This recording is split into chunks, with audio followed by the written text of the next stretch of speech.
नमस्कार, आप देख रहे हैं हल्ला बोल टीवी। मैं हूं असद अली। नीतीश कुमार ने बीजेपी को मुख्यमंत्री का पद देने के लिए हामी भर दी है, लेकिन ऐसी शर्त लगा दी है कि बीजेपी बाप बाप कर रही है। आखिर वो शर्त क्या है, आइए इस पूरे मामले को विस्तार से समझते हैं हल्ला बोल टीवी के संपादक दीपक शर्मा से। देखिए, नीतीश कुमार पर प्रेशर बनाया भारतीय जनता पार्टी ने कि आप मुख्यमंत्री का पद छोड़ दीजिए, राज्यसभा चले जाइए। नीतीश कुमार मान गए और नीतीश कुमार ने राज्यसभा के लिए अपना पर्चा दाखिल कर दिया। अब नीतीश कुमार चले जाएंगे राज्यसभा और यहाँ मुख्यमंत्री की कुर्सी पर बैठना है भारतीय जनता पार्टी के किसी नेता को। लेकिन नीतीश कुमार हैं राजनीति के माहिर खिलाड़ी और भारतीय जनता पार्टी को कई बार अपनी चाल से पटकने दे चुके नीतीश कुमार ने इस बार भी ऐसी शर्त लगा दी है कि बीजेपी बाप बाप कर रही है। क्या है वो शर्त, हम आपको बताते हैं। नीतीश कुमार ने लॉजिकल बात की है। नीतीश कुमार ने कहा है कि जब मैं मुख्यमंत्री था तो आपने पुलिस, गृह विभाग अपने पास रखा, गृह मंत्री आपका था। अब मुख्यमंत्री अगर आपका होता है तो गृह विभाग हमारे पास होगा, पुलिस हमारे पास होगी। और निशांत कुमार रविवार को यानी 8 मार्च को जनता दल यूनाइटेड में ज्वाइन कर रहा है और उन्हें गृह मंत्री बनाने की मांग नीतीश कुमार ने कर दी है कि निशांत कुमार को गृह मंत्री बना दीजिए। अब भारतीय जनता पार्टी ऐसा करेगी कैसे? क्योंकि जो मुख्यमंत्री होगा, अगर उसके पास नया मुख्यमंत्री होगा, पहली बार मुख्यमंत्री बनेगा, अगर उसके पास पुलिस नहीं होगी, अगर उसके पास गृह विभाग नहीं होगा तो वो आधा अधूरा मुख्यमंत्री होगा। नीतीश कुमार 20 सालों से मुख्यमंत्री थे तो पुलिस उनके पास थी या नहीं थी उनको फर्क नहीं पड़ता था।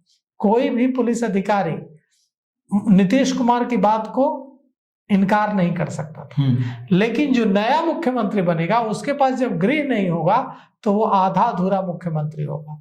और अब नीतीश कुमार ने कह दिया है कि निशांत कुमार 8 मार्च को जनता दल यूनाइटेड में शामिल होंगे और जो नई सरकार बनेगी उसमें गृह मंत्री की भूमिका में होंगे।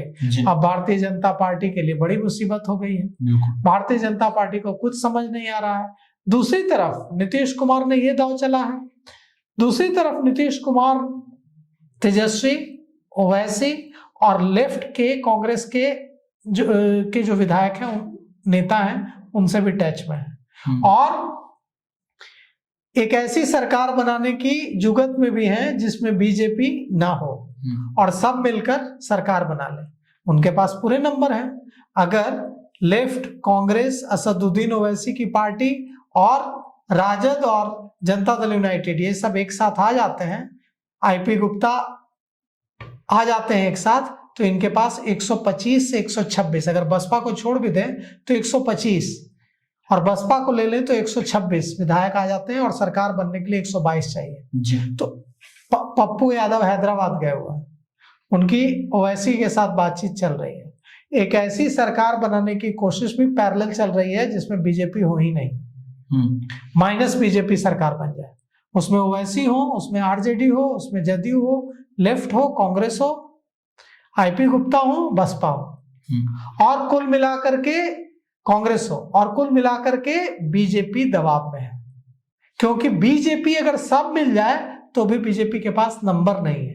117 ही विधायक होते हैं और चाहिए 122, मतलब 5 विधायक कम हो रहा है और नीतीश कुमार के पास 4 विधायक ज्यादा हो रहे हैं अगर सब एक साथ आ जाते हैं तो इस तरह से नीतीश कुमार अभी भी भारी पड़ रहे हैं भारतीय जनता पार्टी की रणनीति पर और भारतीय जनता पार्टी को इस बात का बखूबी एहसास है।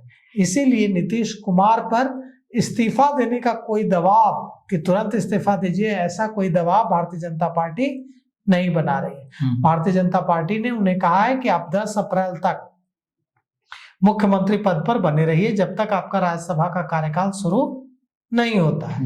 और 10 अप्रैल और आज से 10 अप्रैल के बीच 35 दिनों का वक्त है।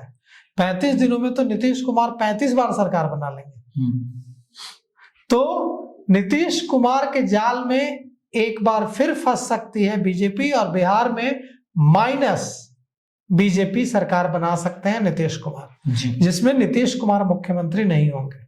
जनता दल यूनाइटेड का कोई और नेता मुख्यमंत्री हो सकता है, निशांत कुमार मुख्यमंत्री हो सकते हैं, विजय चौधरी मुख्यमंत्री हो सकता है। लेकिन भारतीय जनता पार्टी ने भी एक उपाय निकाला है। भारतीय जनता पार्टी ने कहा है कि अगर ऐसी स्थिति बनेगी कि लगेगा कि सरकार हाथ से जा रही है, तो भारतीय जनता पार्टी के रणनीतिकार इसके लिए भी तैयार हैं कि नीतीश कुमार की जगह थोड़े समय के लिए, जब तक ये उहापोह की स्थिति डैमेज कंट्रोल ना हो जाए, तब तक जनता दल यूनाइटेड के किसी नेता को ही मुख्यमंत्री बना दिया जाए। और इसमें विजय चौधरी के नाम पर भी विचार किया जा रहा है। तो कुल मिलाकर के नीतीश कुमार हारे हुए दिख रहे हैं, नीतीश कुमार कमजोर दिख रहे हैं, लेकिन नीतीश कुमार हारी हुई बाजी को जीती हुई बाजी में बदल देना बखूबी जानते हैं। और इस बार एक बार फिर वो ऐसी कोई चाल चलने की जुगत में है। और भारतीय जनता पार्टी के रणनीतिकार गृह मंत्री अमित शाह को इस बात का एहसास है, इसीलिए जब गृह मंत्री अमित शाह यहाँ से गए तो उनकी फ्लाइट में ललन सिंह भी थे, जो नीतीश कुमार के बेहद करीबी हैं और भारत सरकार के कैबिनेट मंत्री हैं, जनता दल यूनाइटेड के बड़े नेता हैं। ललन सिंह को साथ लेकर गए हैं अमित शाह। साथ फ्लाइट में जाना गप्पे मारना नहीं है दो बड़े नेताओं का, साथ फ्लाइट में जाना रणनीति बनाना, विचारों का आदान प्रदान करना, संकट के लिए प्लानिंग करना। तो क्या ललन सिंह अमित शाह के इतने क्लोज हो गए हैं कि वे नीतीश कुमार के खिलाफ प्लानिंग में मदद करेंगे अमित शाह की? ललन सिंह बहुत पुराने विश्वस्त हैं, हालांकि जनता दल नीतीश कुमार के बहुत पुराने साथी हैं, समता पार्टी के जमाने से साथी हैं। हालांकि नीतीश कुमार ने कई बार, ऐसा नहीं, ललन सिंह को किनारे भी किया है, ऐसा नहीं है कि ललन सिंह को किनारे नहीं किया, किनारे भी किया है, लेकिन फिर अपने साथ ले आया है। तो कुल मिलाकर के अब देखिए क्या होता है। लेकिन अभी कहानी बाकी है, अभी कहानी खत्म नहीं हुई है। 30 से 35 दिनों में बड़ा उलटफेर हो सकता है। जी, तो सुना आपने किस तरह से नीतीश कुमार अपना दांव खेल रहे हैं और ये बीजेपी को बहुत ज्यादा भारी पड़ रहा है। इस पूरे मामले पर आपकी क्या राय है? अपनी राय कमेंट्स बॉक्स में जरूर दीजिएगा। फिलहाल इस पेशकश में इतना ही। आगे की खबरों के लिए बने रहें हल्ला बोल टीवी के साथ। धन्यवाद।